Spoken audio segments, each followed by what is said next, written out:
It seems appropriate to release a movie about three friends who shed their skin to start a new chapter in their life during the first week of January. Not surprisingly, Levy proves to be a more serious storyteller than we had previously given him credit for in this debut. Given his father Eugene's skill at improv, it was simple to label Levy as a comic talent. Nevertheless, in this scene, he reveals a more sensitive and intimate side. Levy portrays Mark, a late-30s gay artist whose A-list husband Oliver passes away suddenly while attending their holiday celebration. You can relax knowing that good grief is far better than that oversimplified synopsis suggests, despite the trailer's claims that Mark is better able to deal with his loss after visiting Paris. Think of a fulfilling 1990s Wheatbee that has been updated with obvious child's millennial bite. The worst disaster is the first one because we can foresee it. However, Levy approaches Oliver's death in a novel way, letting us know early on that he wants us to feel something without using tactless manipulation.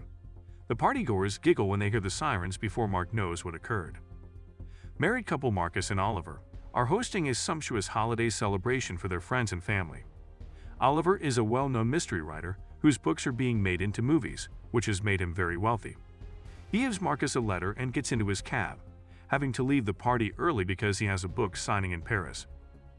Marcus enjoys spending time with Thomas and Sophie, his closest pals. Terence, Sophie's boyfriend, is also present during the celebration.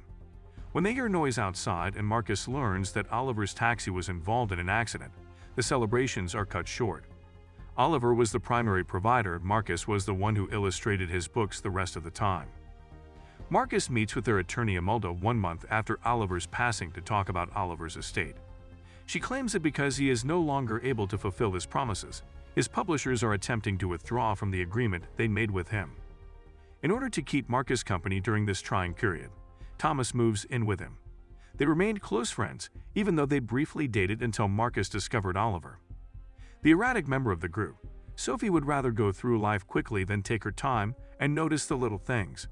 She bemoans the fact that she doesn't think she will ever settle down with Terence. After 6 months, Sophie starts pressuring Marcus to use the dating apps. Instead, he decides not to and keeps pushing beyond the feelings he ought to be experiencing. He opens the envelope Oliver gave him around the first anniversary. Oliver says he's found someone else and wants to talk about the implications first before moving forward. When Marcus learns that his husband intended to leave him before he passed away, he is unsure of how to respond. After that, he goes to a warehouse art gallery party where he acts rudely toward one of the performers. A Frenchman called Theo notices this and buys Marcus a drink. As they converse, Marcus reveals that he was once a painter. After his mother passed away, he quit because it brought back too many memories of her. At the party, Thomas and Sophie eventually locate him. He gives Theo his phone number but makes no promises. When Marcus and Imelda get together again, she tells him that he has to rearrange his money so he can pay the publishers back and yet have some left over. Marcus learns about a French apartment she mentions for the first time, whose lease is set to expire. He figures out right once that it was purchased to help Oliver with his affair.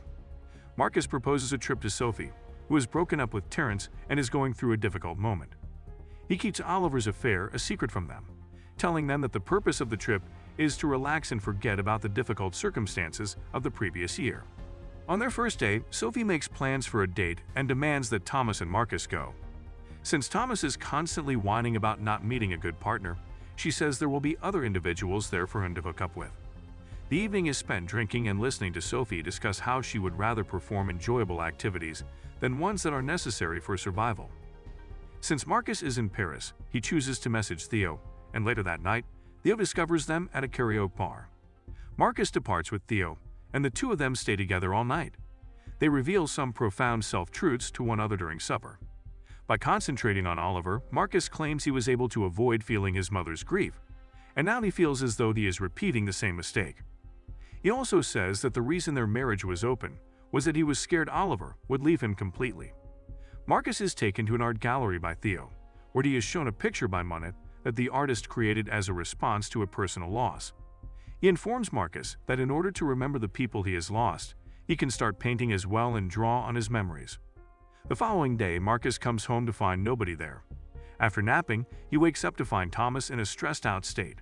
According to Thomas, Sophie went home with the new man she had met, and the police later discovered her dozing off at a bus stop outside of the city. Thomas holds Marcus accountable for deserting them and putting him through Sophie's trauma alone. Amid their conversation, Luca, the young man Oliver was seen, walks in. When Marcus at last tells Thomas and Sophie the truth, they are not happy about it. Reluctantly, they allow Luca to spend the night because he claims he has nowhere else to go. Sophie uses the chance to apologize to Thomas and Marcus for her actions when she burns the food she was preparing for them.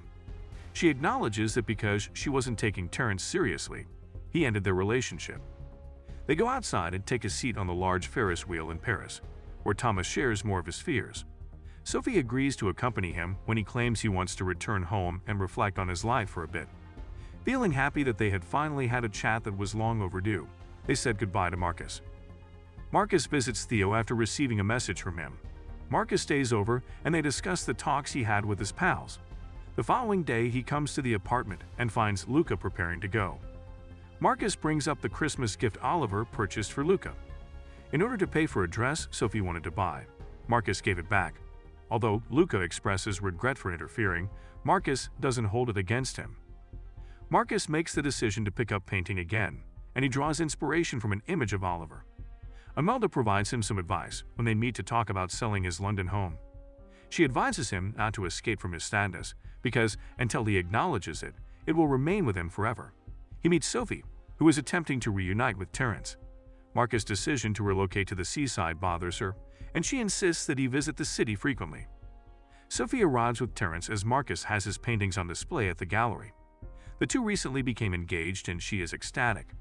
Thomas finally demonstrates that he has moved on with his life when he arrives with his new partner. Marcus is much better off now that he understands how to handle his pain